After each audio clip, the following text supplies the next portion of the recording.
We live here in Andover, and Being recorded. we live in Andover, and I drive down there every day. So during COVID, it's a piece of cake. I mean, it's now gotten more, there's more traffic, but it's still nothing like it was before. It's still manageable.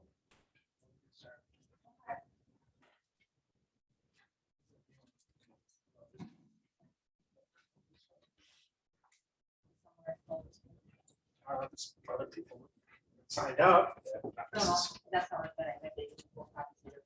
No.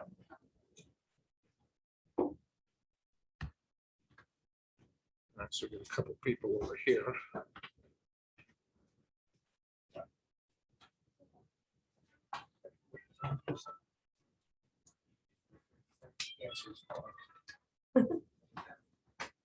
All right, so,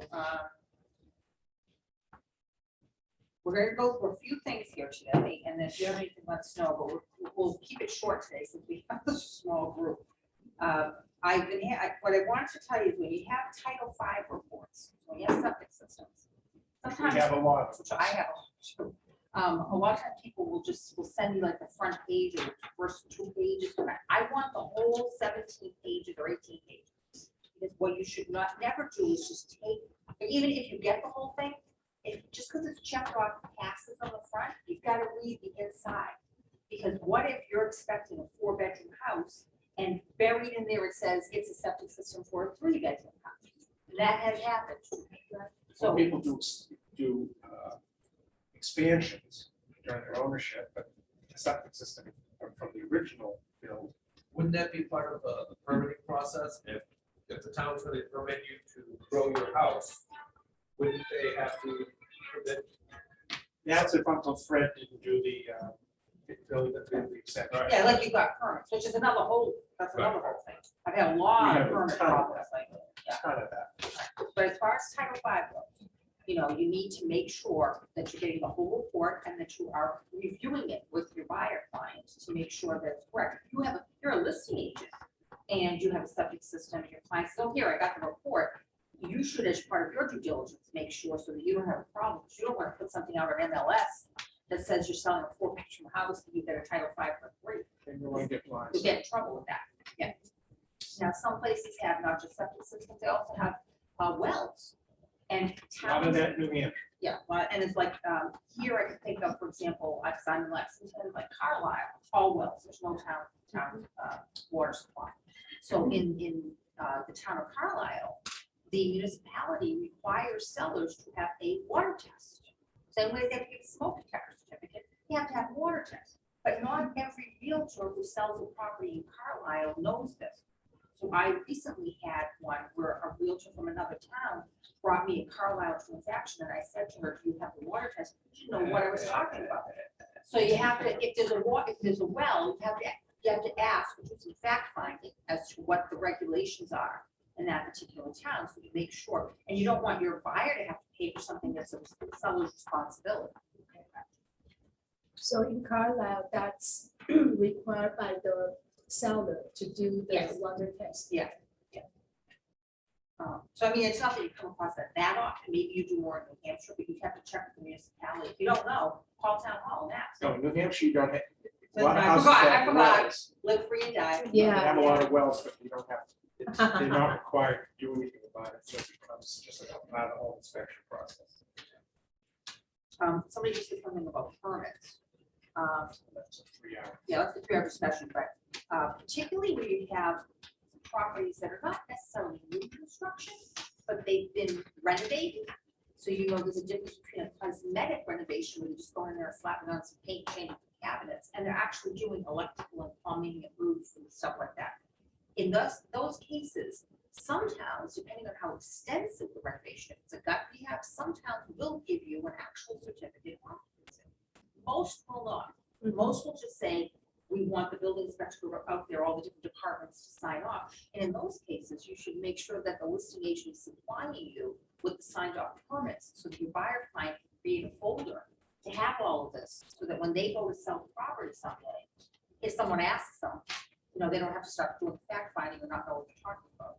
Now, every town has different rules as far as permits go. As a general rule, most towns, if you did work and more than 10 years has passed, the town doesn't care anymore. The way they look at it is, if you did electrical work and 10 years passed and the house didn't burn down, I guess you're okay. So they won't close it out necessarily, but they will look the other way, because as far as they're concerned, it's elapsed. Okay. Now, some towns, it's different. Like I talked to, it was Watertown maybe yesterday, and in that particular town, and I think, don't quote me, I think it was Watertown, they said after 7 years, they don't care. As far as they're concerned, it went away. So it went in doubt, called building inspector's office. But I would say, operating the premise that that doesn't exist, that an open permit is an open permit forever. Because if you start getting in the weeds about what each town does, you're gonna end up making a mistake. So it's better to be safe, ask for them to be closed out and then get told you don't need to. When you say an open permit, if somebody just, let's say, replaced all the outlets in the house, what people did, Like to there GFI. was that, well, Yeah. the 3 ground. Yeah. Same hypothetical.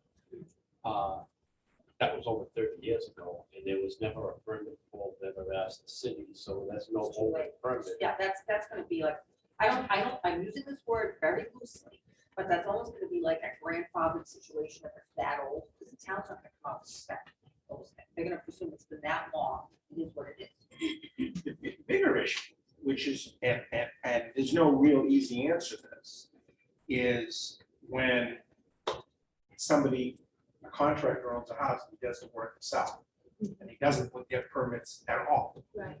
So the onus is on the buyer's agent to ask the right questions. But most don't. It being, did you ever do any renovations on this house that required permits? Now they may lie to you, but something you can do about that. But if they say, you know, we built, did you ever do any renovations? I should say, like a garage, because I've got a deal right now that I actually asked, but it wasn't one of my deals. Closed a few years ago.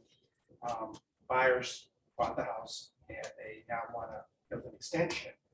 And a contractor then goes to the town and finds out that the garage, and the porch were all built by the owner himself.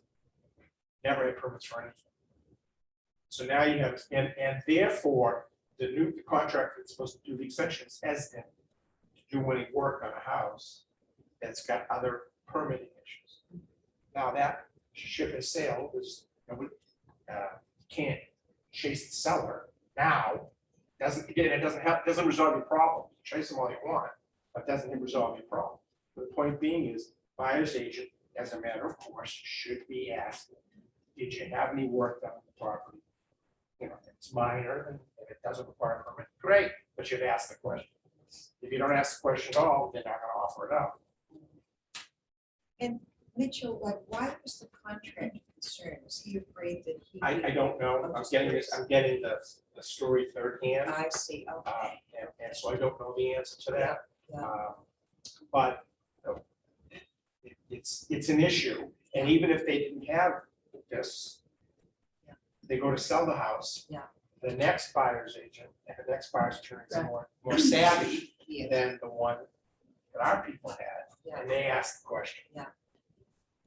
And then what happens if they, if you find? Well, you got a couple choices. One choice is that you continue to put your head in the sand and hope that nothing ever happens. Yeah. The other choice is you could call the building inspector and fall on the mercy of the court and say, I knew nothing about this until now. I bought the house 4 years ago, blah, blah, blah, blah, and hope that they will tell you not to worry about it, or they'll come out and inspect it on a cursory level. The hard ones, if they come out, they inspect it. Let's say this work was done 7 years ago, Yes. okay, 10, whatever it is, and that the code has changed.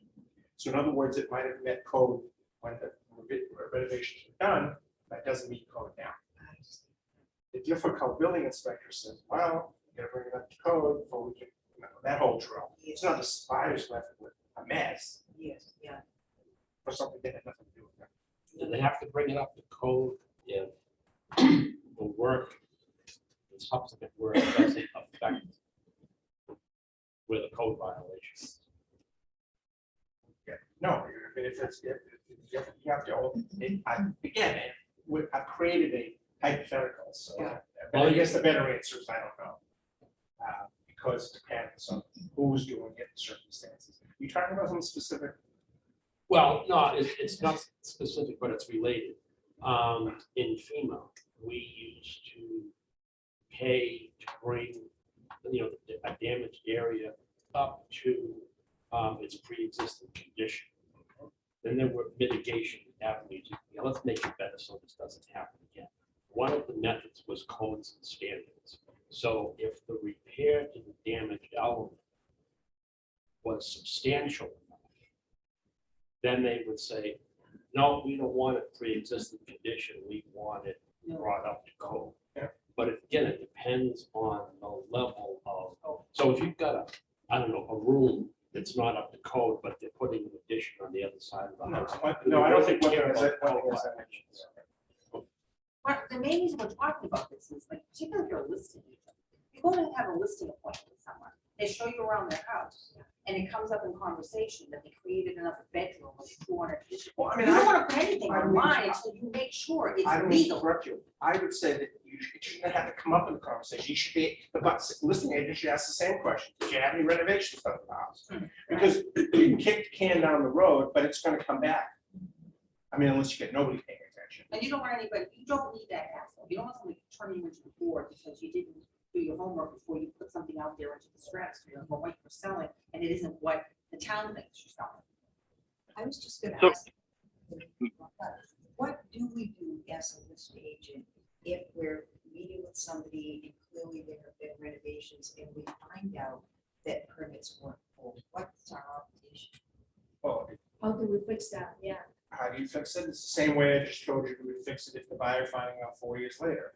You can either ignore it, your client can either ignore it, Yeah. and you should get something in writing Yeah. acknowledging that you told them what they should do and they chose to do otherwise Yeah. for your own protection. Or the owner has to go to the town and say, I screwed up, or Yeah. whatever the methodology they want. And if they were recent renovations, like in the past few years, they should contact whoever they paid to do the work. Yes. Because sometimes, those contractors, what happens a lot, is contractors will give a work order, an estimate to someone, and they'll put in there, the cost for obtaining permits. And some of them will leave them pull the permits, but then they never Yeah. close the permit Yeah, out. that's the problem, that's a So big then problem. you call that guy and say, hey, Mr. Contractor, I just paid you, $15,000 to put a roof, go finish your job that it paid you for. Yeah, permits get What- pulled okay. oftentimes and they don't get closed out. Oh, What really? about the job is, maybe requires a permit, but it was done by, say, handyman?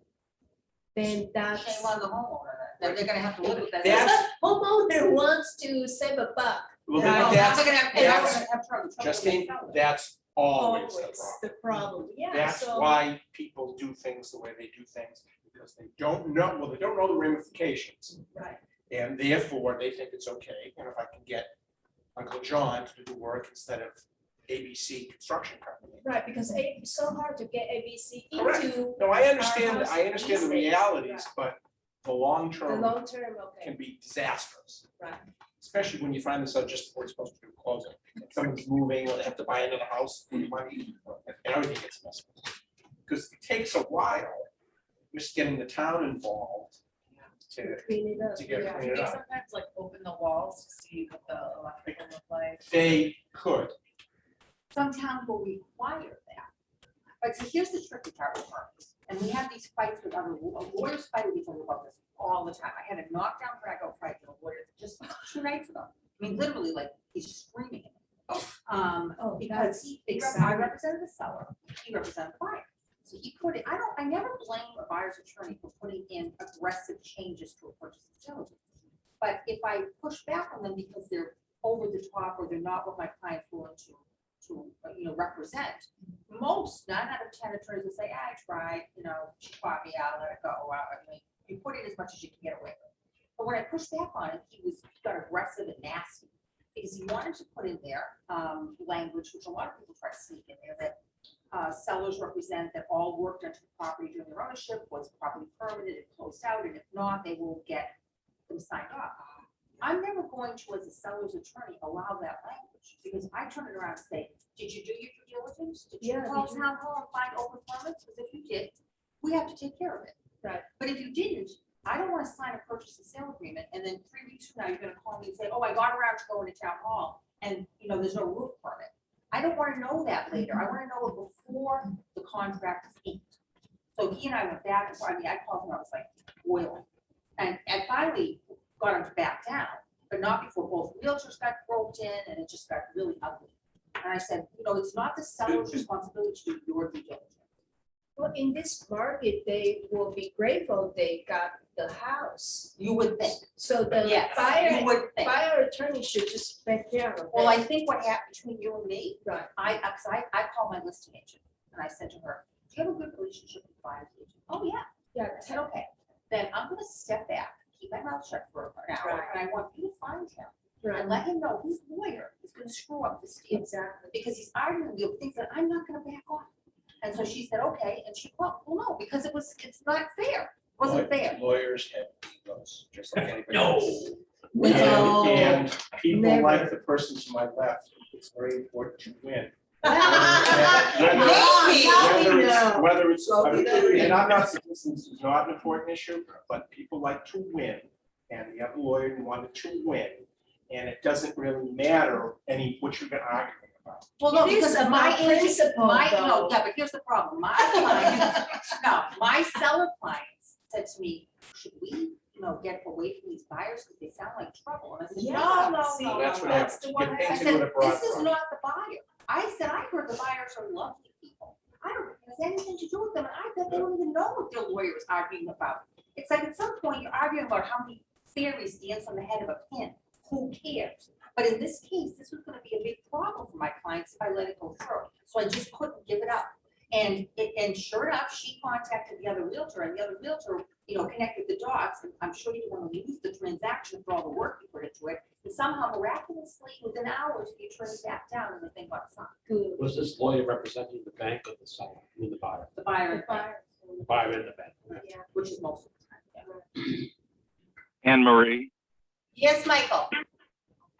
really glad you brought this topic up because I just had it in Tewksbury a couple months ago where I was doing a listing appointment, was going to probably list it as a 4-bedroom home because they had done renovation. I went online and that was a mess. I found old permits that were still open, but the permits I was looking for weren't available online. I called the town and got even more confused because they were like, well, these are all, they're past 6 years, so they're grandfathered. And I was like dumbfounded, but And you it's can just time to leave. know. I had never heard of that. Yeah. Yeah, absolutely. Yeah, so that's when in doubt, call the, you can call a building inspector. You don't have to identify the property.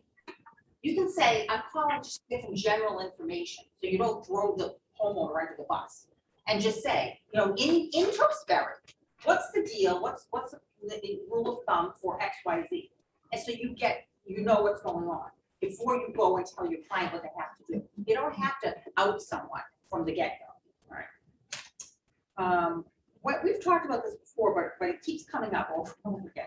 You're a listing agent. Today's the financing deadline. Don't call the attorney for the seller and say, hey, did you call the buyer's attorney to see if they got the loan? Don't call the No. other, that doesn't happen. So No, they it call the agents don't call lawyers, but they might call the other agents. And the other agents, in other words, you're learning the other side. That they have a To the fair, deadline. right. Yeah, let the deadline go by. Right. Call the next day. It's not your client's interest. I mean, people get caught up in the seller wants to close. Well, okay, but you would rather have it be in a position of strength if the date lapses and it's the day after that they ask for an extension, then you've got leverage. Day before, the seller has to give the money back and see you later. So you're hurting your own client. So it's like, when the listing agent will get in touch with me, because they'll be like, well, did you look into that? Like, it's like something that I've fallen down a job. I'm like, no. I deliberately am not going to ask that question. If you want me to ask it tomorrow, I don't have to, but I can, if that makes me feel better. Well, no one's gonna call and wave a flag on the day of a deadline. That's like, to me, that's almost malpractice. All right. People know about MetLife, which, and ARAG, which are two plans that companies offer that their employees can buy. Those are their legal plans.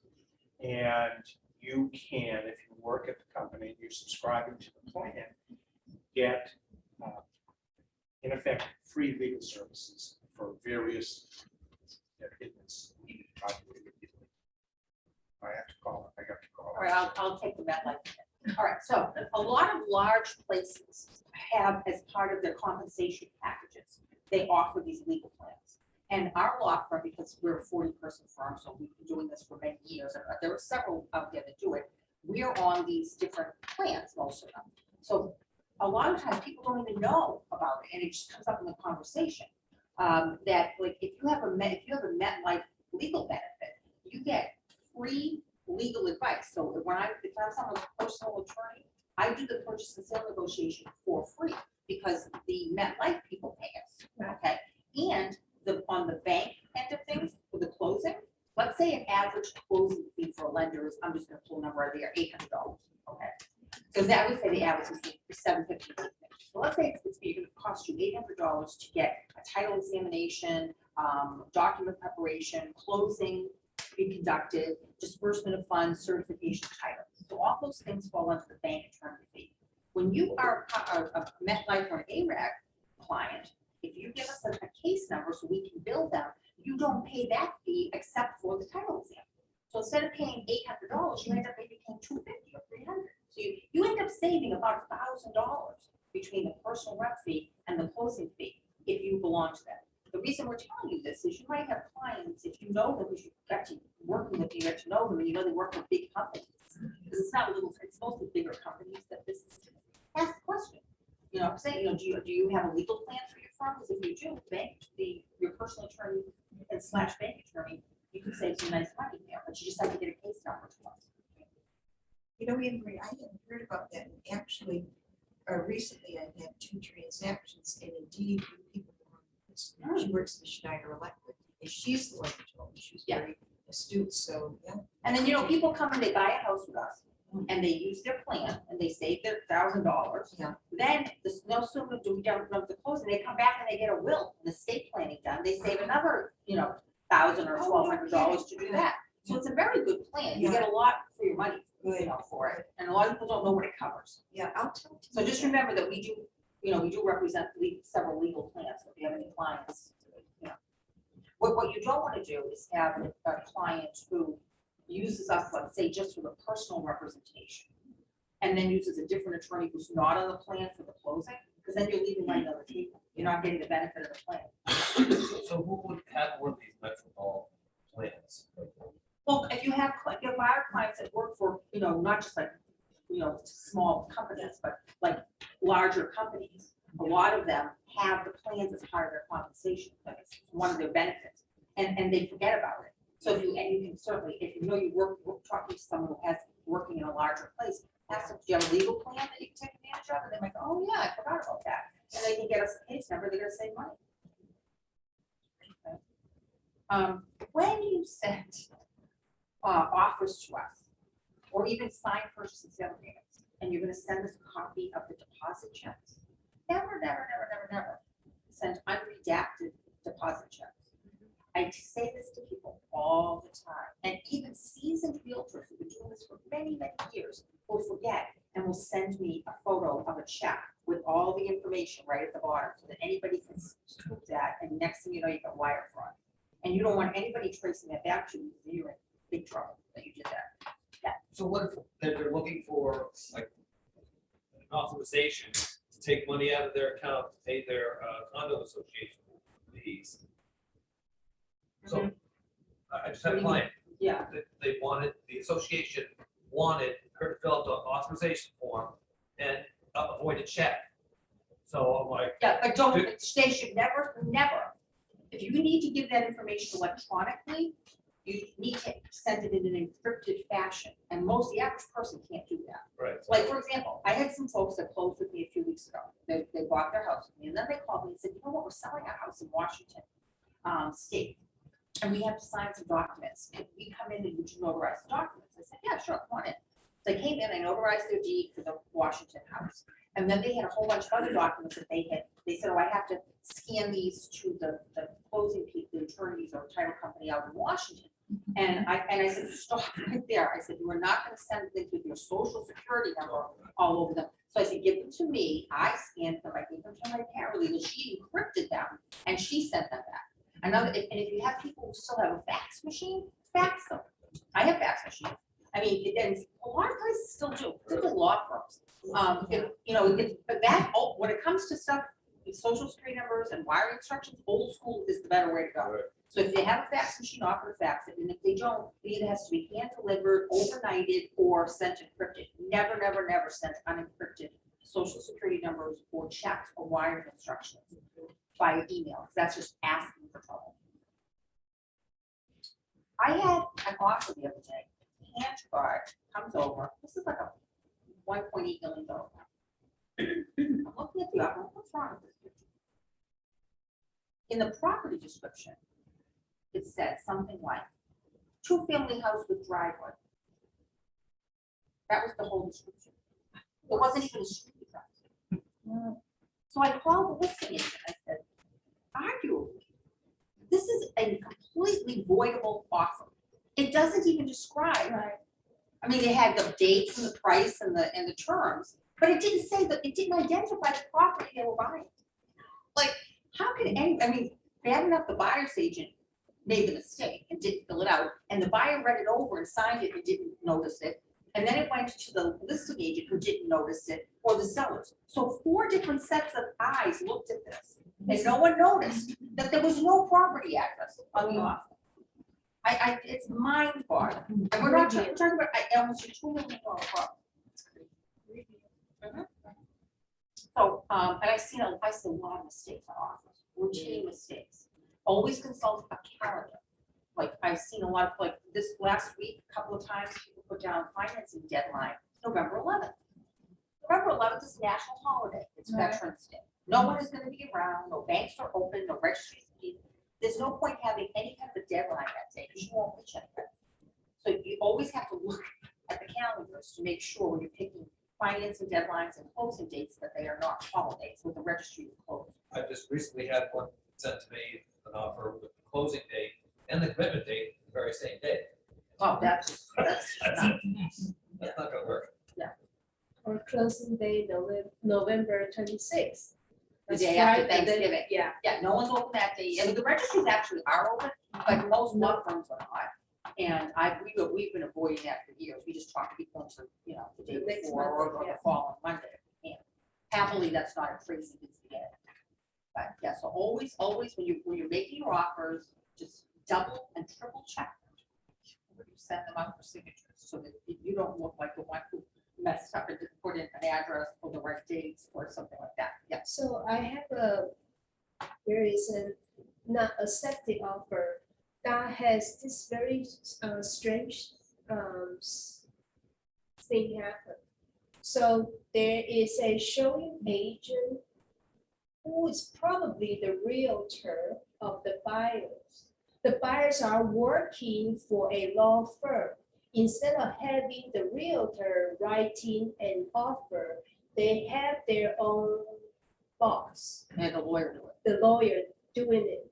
So in my mind, I'm thinking, okay, if we ever accept this one, then this realtor is not going to get paid because whoever wrote the offer, who identified as the buyer agent on that disclosure form.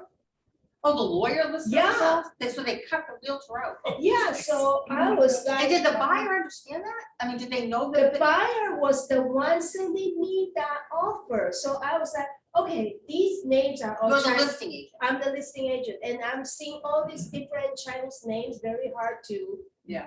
Like Figure out who who's is, who is Yeah. who, right? So even me having this problem, imagine other So Americans. did you contact the buyer's agent to say, are you no longer part of this transaction?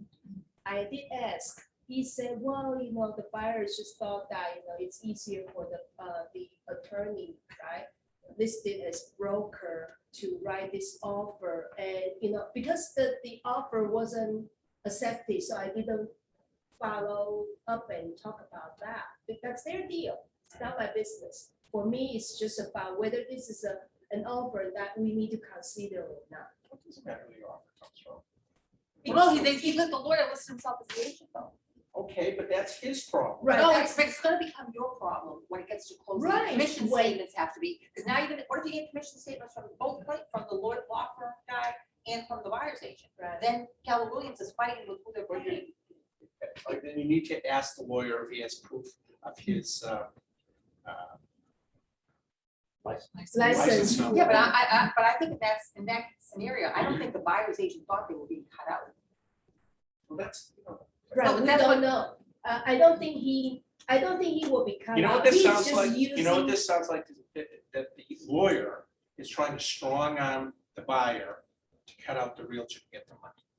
That's what it sounds. But the realtor is the one showing the properties Right. a couple of times, so we And that's don't know. creating I'm ambiguity. Exactly. guessing they all know each other. They all know each other, I bet. But it's just like, for me, I just feel like, well, this is not kosher at all. I don't like it. So thank God that it's not, Is the buyer getting a mortgage? yes. Okay, another thing that we try to put in all of our riders is if there's a mortgage involved, we put in because of TRID, for TRID purposes, for closing disclosures, we need to have identify the listing agent and the buyer's agent with all their license numbers, their address and their phone number, because that has to go into the CD. So we build those in so it doesn't slow down the approval process. So in your case, who do you list? Because you don't know who's I out don't there know, where. yeah, exactly. Right. We've gone through everything. Do we have any other? Okay, I want to talk questions? about one other thing. Oh, Oops. In the 21st century, excuse me, in the 2020s, not the 21st, realtors have become entirely reliant upon communicating with the parties involved in the transaction via text. So what happens is realtor one, listing agent, or doesn't matter, talks to realtor two, back and forth. And they say, we can change the closing date. Okay. Yes, Chelsea, that. Great. I get the purchase and sale, I get the buyer, I get the purchase and sale agreement. Purchase and sale agreement has the original closing. Oh, realtor, so where did this come from? Who agreed to this? Let me look through my phone. I'm on hold, he's in Starbucks. Somebody in school. Let me call you back. I'm gonna have to call the seller. There's no listing. So, long and short of it is, he had to redo his work. So he must have had that agreement. He had to redo his work this morning. I had to redo my work because I wasted my time trying to track down whether the closing date, the new one is valid or not. And and obviously the seller, the builder, never told his lawyer. So now I'm gonna have to go back to the office and I'm gonna send this P&S back and I'm gonna say, the parties have agreed to November 24th instead of December 15th. And he's gonna say, I don't know what you're talking about. And then he's gonna track down his client. And this is not gonna be able to get done in a short period of time. Because we're all redoing our work. Now, I can't speak for that one, but I can say that the realtors are paying get paid a flat fee, as exorbitant as I'm. We're getting paid a flat fee. I have no interest in doing my work. You have no interest in doing yours multiple times. So I'm going to respectfully suggest to you that you can do all the texting you want, but it has to be followed up with a writing to the parties involved. By email. Email's fine with me. So that And hasn't reached this agreement is included on the email. And then we don't have to do this. Because then you find out that they didn't agree on something. And you got one person saying, well, I did text this, that person, I don't have a text on that, but you know how that joke goes. Right. And then you have bad feelings. So, because I know what happened. So I see this morning and I call the client. Because he's the one that told me the data changed. I said, does the seller know about this? Well, the realtor told me. So then I gotta call the realtor and then I get the Starbucks conversation and all that kind of stuff. All I'm trying to say is, I understand the convenience of the phone use, but it doesn't obviate the needs contractually that we have to do. Another example, another deal, another builder, another seller. You know, the guys that have done new construction, typically the builder talks to the buyers, the buyer, and there's no writing of anything. So we're having a little bit of a struggle about the closing date because it's typically got a builder who, the minute the certificate of occupancy is issued, wants to close 5 minutes later, and the buyer's loan is not ready because the buyer needed more information from the builders. Okay, so it's everybody's. So I get the clients on the phone yesterday, and I'm listening to the builder told me this, and I told the builder that, and I told him I needed this, and he told me that. I said, okay, do you have any of that in writing? No. So I said, well, then I feel for you, I'm sorry, but we're bound by the purchase and sale agreement that you signed a year ago. Okay? And at the end of the day, and I said it because I have to be direct, at the end of the day, it doesn't matter what the two of you talked about. That's true. It doesn't matter. They hold the cards. We don't. Well, I don't want to lose my house. Okay. But I'm stuck with the right. Want to add or you disagree with anything I just said?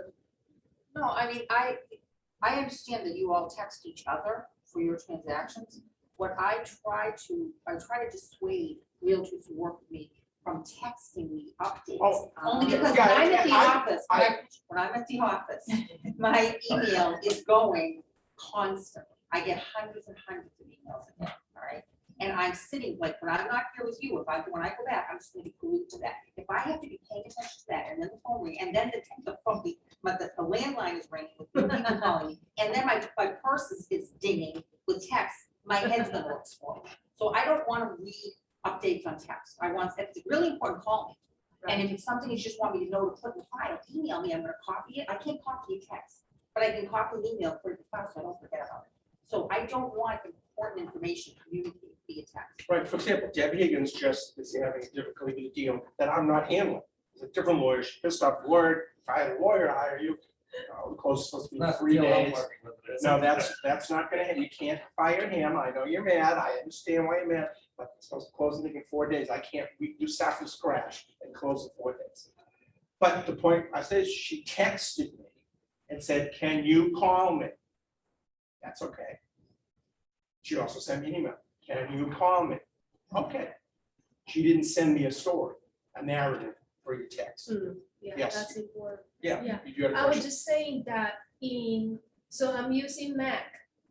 On my phone, on my computer, because we have iMessage, we can actually copy the text and put it in your memo.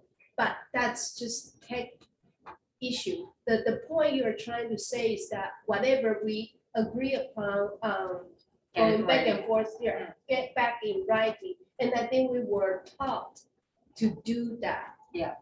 In this office multiple times. Yeah, just. Yeah, Brian, Even if, you know, if it's a text or a conversation, as soon as I'm done with that, I get an email as per our conversation. Exactly. Right. Yeah. Please confirm. Yeah. Beautiful. Smart.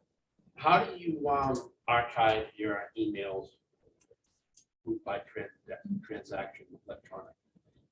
Well, first of all, I'm old school, like whenever I have an email pertaining to a transaction, something important, I copy it, put it in the file. Because when a closing is over, the file gets scanned into the cloud and it's there forever. So we don't, we destroy the physical file after the closing is over, but anything I copied into it goes into the cloud. So if someone calls me next year and says, oh, do you have a copy of that repair agreement that I signed? But yeah, while I'm talking to them, I'm retrieving it and I'm emailing it to them. Because I've always struggled with how do I group all these emails? People do it different way, like I do it the old way, like copying it, putting it, Right, but I have other people who like batch them into folders in their email, that. So I think it's, as long as you can find it later. Okay. I mean, you can do it any way you want, but I think it's a good idea to hold on to them, particularly if it's relevant information that can come up again. Not every email is created equal, some of them are just silly. It's vast majority aren't. Yeah, right. Is the texting generational? Yes. Because I hate texting, even when I was. Oh, I wouldn't say it's generational. No, I don't know, I don't It's think, yeah, I don't think it's a so. generational in terms of a basic method of communication. Like we got a 32-year-old, 33-year-old, a 26-year-old. That I don't think they know how to write the names. I know my son was never taught how to write. Right, 26 so I mean, lawyer. so that part is generational. From a business point of view, No, the realtor I'm thinking of that texts me all the time, God bless him. Days long, all his closings are like crazy money. And he texts me all the time and I appreciate it. But it's like, I'm worried I'm gonna miss a text because I'm not looking at the phone the way I'm looking at emails, right? And it's not generational. This man is in the fifties. Okay. So No, it's but not that's just a not method of- millennial. that's a method of operation for something. Because usually a text is a quicker response. Right. Not everyone's in front of their. Correct. computer. That is correct. And that's okay. I don't care how you people talk to each other. Right. As long as you can document it if you need me to do something about It's a document. it. Um, Mitchell, I just, for that question about email, like I just print to PDF and store, .loop is my source of truth. Other people's DocuSign or Command, and just save it in your source of truth that gets stored for all those years that's required. That's fine. Any way you can do it, that you can get your Yeah, I hands don't- on it later. But you're telling me I texted with the other realtor and we agreed is of no value to me. That's what I'm trying to That's say. he said, she said. Yeah, it's of no value to me. And if you can't find the text, it's of no value to you. And these people, if you're only doing texting, you probably have 100 of those. Scrolling. Right. Most of them are garbage. Right. And so so it's, and then you're gonna be able to prove who's talking to who and what deal it's on because there's no heading. If you're in court and you say, this is from the other realtor, I said, well, how do you know it's on this deal? I mean, there are a million questions. Judges don't look kindly upon technology. Unverifiable. All right, anything else, guys? All right, thank you very much. Thank you. What I've got to figure out is I have a list with emails of 180 realtors for this office. I've got to, I don't have the time to type in 180 email addresses. I've got to figure out a way of getting an already existing list. So, because what I like to do is email all of you, Right. in addition to the email you're getting from Ashley, and just say, we're having this on such and such a date. Please remember, contact Ashley if you can attend. But I You haven't. should be able to get that list back. Yeah, Yeah, just I Brian. used to have mine, but I haven't got anything from you lately. Oh, you haven't got, no, you haven't got anything for Rico. It's like she must have the same one that she How, has how often do you, when we're doing these on a monthly basis, how often and how much in advance are you getting an email from Ashley to let you know we're coming and to ask for an 3 RSVP? weeks. I would say Yeah. 2 or 3 weeks. She Yeah, said, well, beginning of the it's a month, she month. sends out like a calendar thing Yeah. on the calendar, Yeah. and then a couple weeks before, or 3 weeks before. But she'll if I say, can and get then- something- And then I get texts If you- every morning. If you've about got it. something, Yeah. if you've got That's why something I'm from me, it would stand out because it's not one of the thousands you get from people. Because we're just trying to figure out, like today, we were expecting 15 people. Yeah. So I had to pay Yeah, I more know. than usual. And I'm fine I'll to meet help anybody you else with that's the sitting out there if they are. There's nobody else here. Well, So I know, I walked our around, days it's very change few. crazily. Yeah.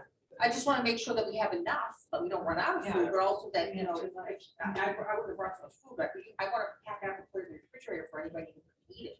I got I got a realtor that, because I asked Ashley on the list, and she showed me who.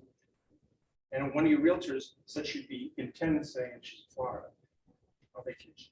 What? Maybe she was gonna do it. Do the zoo. That's It's gonna be there in It's not- zoo. I don't think people on vacation are gonna do stuff on, if they're in Florida vacation, right? Worry about doing lunch somewhere. As much as I love listening to you guys, well, if I'm sitting by I, the pool. you know, I would think less of you if you did. I I'll would do say, it. I would say, Okay, thank you. Vacation stuff, I'll. Yeah, yeah.